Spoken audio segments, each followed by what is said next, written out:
Don't Choose. Recorded live. What's up, everybody? Welcome to Travis and Vic's Drunken Horror Adventures. It's been an interesting series of events so far to start the show. Vic called in, but he's still at work, so he's going to call back in after his work actually closes. Blake had to click over to talk to Mick Strawn, so he'll be back on shortly, I hope, assuming that Mick does not phone kidnap him, which does happen. I'm back. He's back. He's the man behind Good the evening, mask. ladies and gentlemen. Yeah. And Blake's out of control. He's back, and he's Yes, crawled. Oh yeah, I'm drinking. I'm drinking a pint of Smirnoff screwdriver here, celebrating my recent acquisition. Thanks to Bill Forsh, obviously. The man himself. Drop the news for everybody. Yeah, well, got to drop the news. So, as you all know, from me being on the show countless times, talking about this new book, Behind the Screams, The Dream Master's Revealed, which is a chronicle of the making of Nightmare on Elm Street 4, The Dream Master.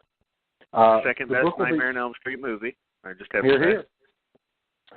I will drink to that. So the book is going to be about the making of Nightmare 4, and Bill Forsh, who was on the last show, or the show before that, talking about his contribution to the book and also to his contributions to the Lost Boys film, sent a very, very amazing surprise to me. I have in my possession the last of Robert Englund's Freddy Krueger sweater that was torn off of his body by the soles ripping through his body on that last effect sequence, and also the chain links from the scene where Kristen, Tuesday night, meets her demise at the hands of Freddy in the boiler room. And also storyboards that have never been seen, detailing that death sequence, and they're all going to be featured in the book. Thank you very much, Bill. You're like the older brother that I never had. I love you, and thank the world of you. And Travis and Vic, appreciate you coming on and sharing some of your experiences with them as well, and I'm sure they would love to have you back. Yes, sir. Hell yeah. I definitely would love to get into some other topics with him as well. So Absolutely. We got Vicky on the line. What's up, Vic? What's up, fellas? What's you up, all Vic? the customers out? There's still a few around here somewhere, lollygagging. Fucking lollygaggers. I thought he was going to say, I thought he was going to say bums. They're all bums. They are. People in the area. Yeah, the people in the area where he's working, they're most certainly bums. Well, fellas, I tell you what, it's been a long time coming. We've been putting it off to make sure that Vic could actually be on the show, and he just said, "Fuck it, I'll just work and be on the show." Well, because he's a model employee. He is the man with the plan. He is doing multitasker extraordinaire. Yay to Vic. I'll take a drink of this for him. Yeah. The truth is, he's like Denzel Washington at Training Day. You know, he runs this shit. King Kong ain't got shit on him. Got it. Well, it's a pleasure to have you, Vic. We're glad to have you. Or his best role, at least. Woo. Okay. So, 1981, people. Last month we did 1980, top 10 list of horror movies from 1980. And this time, hopefully, there's no confusion. Because I get people saying stupid shit all the time when we do these lists. Like, I said we were doing 1980, and people are like, yeah, well, I don't know that I'd put The Prowler in my top 10, or not The Prowler, or wherever from 1980. Let's say fucking Prom Night. And I'm like, so you wouldn't put Prom Night in your top 10 from the year 1980? Oh, I thought it was the whole decade. But it says right there, the year. Reading is fundamental, people. That's all I'm saying. And immediately out of the gate, shots fired. Dude, I'm just saying, I fucking put these descriptions up, and it's like people can't even read. I swear to God. This is becoming what's grinding our gears. Let's save that for the end. All right, I'll hang on to it. Well, what we've done over the last week or so is we put up public polls on our Facebook page, Travis and Vic's Drunken Horror Adventures, and Vic, mute me. Damn it, whole pot. Anyway. What the hell? I look into the life of Pol Pot, the Chinese emperor there. Anyway, so what I was saying is we've been doing these polls on our Facebook page, and so as we go along, I'm going to kind of give you an idea from 8 to 1, because we didn't do 10 movies. We did 8 movies that we put up there because it was kind of a late thing that we added just for the fuck of it. We're going to be doing it again on 1982.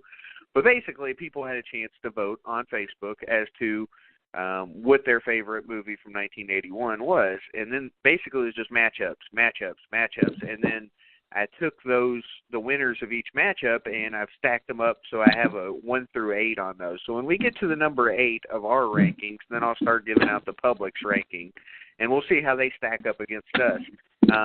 But yeah, I mean, without further ado, I'm ready to get into this list. What do you say, fellas? Yes, hell yes, let's do it. Let me just say right off the bat, I think this is the hardest fucking one we've done. We've done 4 now. This is our 4th one. 1981 was a bad motherfucker. It was a bad motherfucker. What a year. Oh, yeah, and I'm certain I broke the rules that I set in there. I'm certain that I did, about not voting for more. I mean, there... Yeah, but you understood it differently at the start. You thought it was, I forgot what you thought. But either way, it was...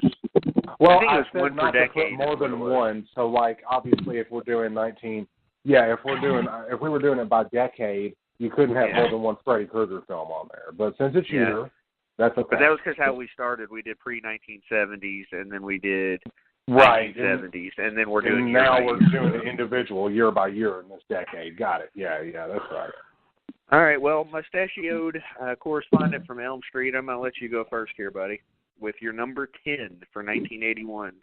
Okay, and I got to start off by saying, God damn it, this was a hard list to put together. Yeah, it was.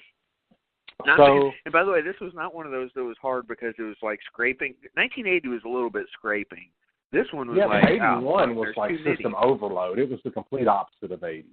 Exactly. So many honorable mentions, but absolutely, and there are several. I'm sure that I'm certain that our list will probably vary in some degrees, but I'm also certain that some of our stuff will be the same because, like minds, great minds think alike. So, without further ado, my number 10 is probably one of the ones that I saw much later in life and had always heard these sort of rumors and legends about the movie, and had to kind of include that. So I picked The Funhouse, Tobe Hooper's Funhouse. I love that you've got Tobe Hooper in on your list a couple times. I'm sure Vic appreciates it too. So, Tobe Hooper's Funhouse. I haven't seen that in years. It was one of those that I rented on VHS, watched it on VHS, obviously, but I haven't seen it since then. So it's one of those that I need to take in again at some point.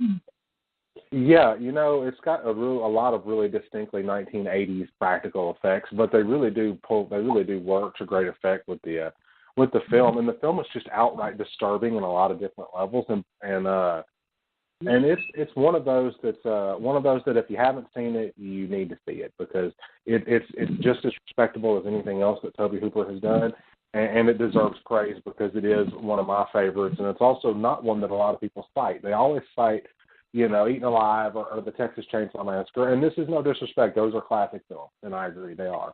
But The Funhouse is a gem that is sort of like one of those undiscovered, it's like a diamond in the rough, I guess, to paraphrase the thing, phrase.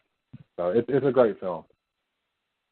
Well, nice. And for people who haven't seen it, that's nice that you brought it up because, it puts it on their radar, and it tells me that I want to watch it. That kind of gives a spoiler that it's not on my list because it's been too long, and I didn't want to try to add something that I hadn't seen in so long. I'm glad I can make you happy. I'm certain I'm going to piss you and Vic off with the rest of the list, but that's okay. Oh, Lord.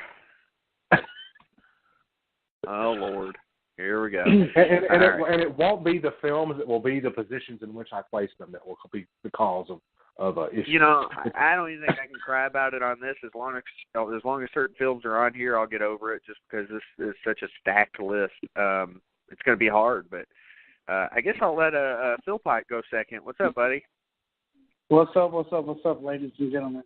Obviously I'm working, so I can't talk much, but I will start off my list by pissing everybody off and saying number 10 is American Werewolf in London.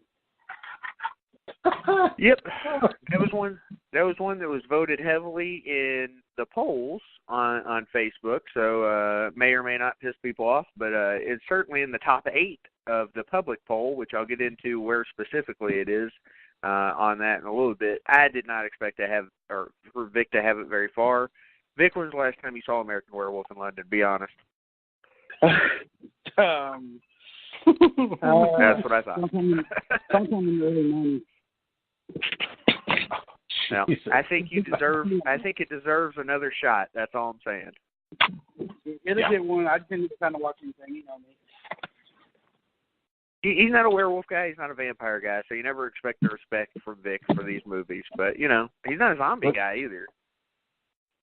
Well, unless it comes to Romero's Night of the Living Dead, you know. Well, yeah, that's just a fucking there's a level of respect there that everybody has to have, and True. It's appropriate. So, this is hard for me, but you know, we start off with our number 10, and my number 10 is also a werewolf movie, but not the same werewolf movie.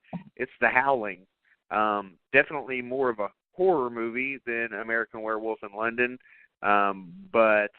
I saw it again recently, and I like it, but it's such a slow burn that I couldn't have it any higher on my list. I like Dee Wallace in it, but the movie itself, it's good, and I don't think that we'll see any of these sequels in our lists coming up over the years, because they're pretty terrible. I certainly hope that we do. Bill did the Howling 4, and it's amazing. He was the werewolf at the end of that movie in the fiery conflagration. I think 4 was awesome. I won't lie. I haven't seen past part 3, so maybe I need to make that happen. Bill, I hope you're not listening. I'm sorry. Sorry, Bill. Well, this is awesome. This is a great way to start. We've got some some varying opinions on things, and absolutely all over the place. It's beautiful. This is one of the reasons I love coming to the show, and I have to say thank you again to you, both of you fellas, for having me. You really are two of the most awesome drunks that I have ever met. So here's to you. I wish Vic was drunk. I'm going to get him drunk this weekend, though. I have already drank half of this, and I just started like 12 minutes ago. That's good. Yeah, it's good stuff, though. It's one of those. No sense in tasting yourself. Yeah, right. All right, where are we at now? We at number 9 now? You've done. Yes, sir. Number 9. All right. Well, who's doing number 9 now, then? You're up. Oh, boy, awesome. So I had to really, like I said, this list, 1981 was difficult on the complete opposite end of the spectrum as 80 was. 80, there wasn't a whole hell of a lot to choose from. 81, there was so much fucking shit. You felt like if you picked one, you weren't giving respect to any of the other ones. So I kind of had to go against the grain, and I picked Ghost Story, which is an amazing movie. Another one I need to go back and watch again. If you haven't seen it, or if you have, and it's been a while, it's based on a Peter Straub novel. Very good. It does have the doctor from Nightmare 3, Dr. Gordon. He is in that film. And he plays a twin. And it also has Fred Astaire. I think that's one of Fred Astaire's last films, too. The dancer and actor. Just say he was old as shit by then. I'm just saying, he was old as shit by that time. But this was one of the few ghost movies that I really that kind of just resonated with me. And it's also one of the few from 1981. And I think that it's really a great film. And again, Craig Wasson, who was the doctor in Nightmare 3, and also in this great movie from 84 called Body Double, which is also like a horror thriller. He does amazing work in this film. And if you haven't seen it, I highly recommend it. It's one of the best ghost films of the early 80s. Okay, well, Ghost Story is another one I need to check out. I have to be honest, I haven't seen that, and if I have, it's been a while. So, yeah, gonna have to put that one on my radar. Good deal, man. I like it. You're just coming out of left field with your fucking answers. That's why I like having you on for these shows. Because I appreciate that. You come up with some fucking different things, so I like that. But, okay. Vic, you are up at number 9 now, sir. Alrighty, hold on. I gotta check my list. I think I know it. Let me look real quick. Hold on. Okay. That's what I thought. My number 9 is The Howling. The Howling. Oh, wow. So you had it above American Werewolf. He had both of the werewolf films right next to each other. At least he got them in. True. I've seen The Howling more recently than American Werewolf. That's why I had to put it higher. Oh, it is more of a horror movie. You're right. It absolutely is. there's going to be another movie he's going to show some disrespect for later, but we'll get there when we get